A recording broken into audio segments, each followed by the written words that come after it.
আমাদের স্বাস্থ্য সংস্কারের মূল জায়গাটা হওয়া উচিত যে প্রতিরোধমূলক স্বাস্থ্য ব্যবস্থা। এই জায়গাটা আমাদের গুরুত্ব দিতে হবে।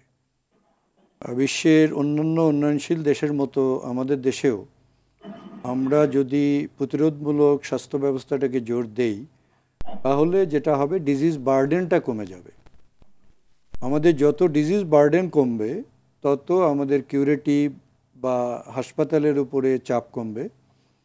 এবং এর ফলে আপনি যেটা বলছেন, আসলেও আমাদের যেটা পকেট অফ এক্সপেন্ডিচার, এটা অত্যন্ত হাই এবং মানহীন সেবা, এবং এখানে অনেকটা এক্সটর্শন বা লোকজনকে অনেকটা শোষণ করার মতো একটা চক্র বা এই ধরনের একটা অবস্থা তৈরি হয়েছে।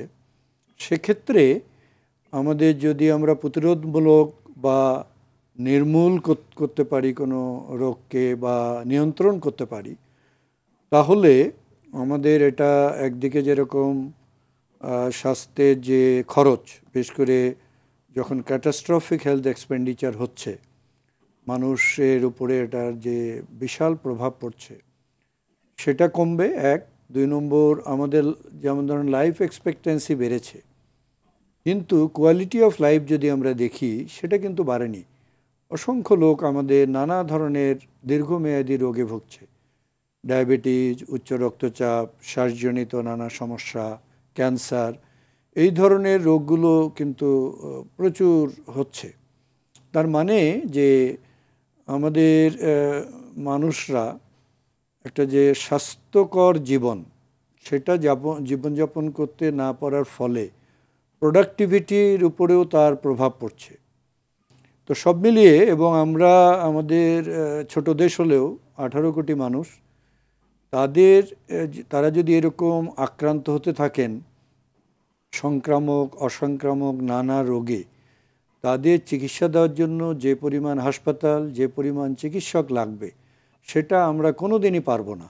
এবং ক্রমান্বয়ে আমাদের চিকিৎসা দেওয়ার সক্ষমতা এবং চাহিদা, এইটার মধ্যে যে গ্যাপ, এই গ্যাপটা ক্রমান্বয়ে বাড়তে থাকবে।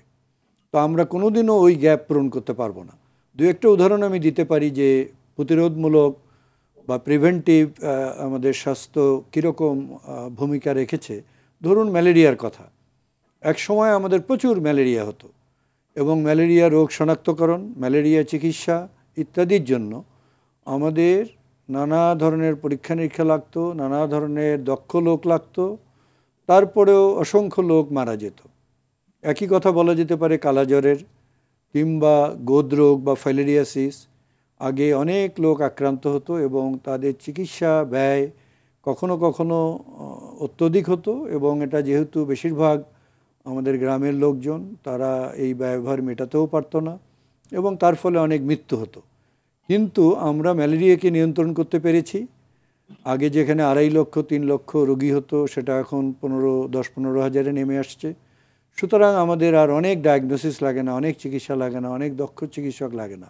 একই কথা বলা যায় কালাজ্বর। 2023 সালে বিশ্ব স্বাস্থ্য সংস্থা বাংলাদেশের কালাজ্বর যে পাবলিক হেলথ এলিমিনেশন, সেটাকে ভ্যালিডেট করেছে।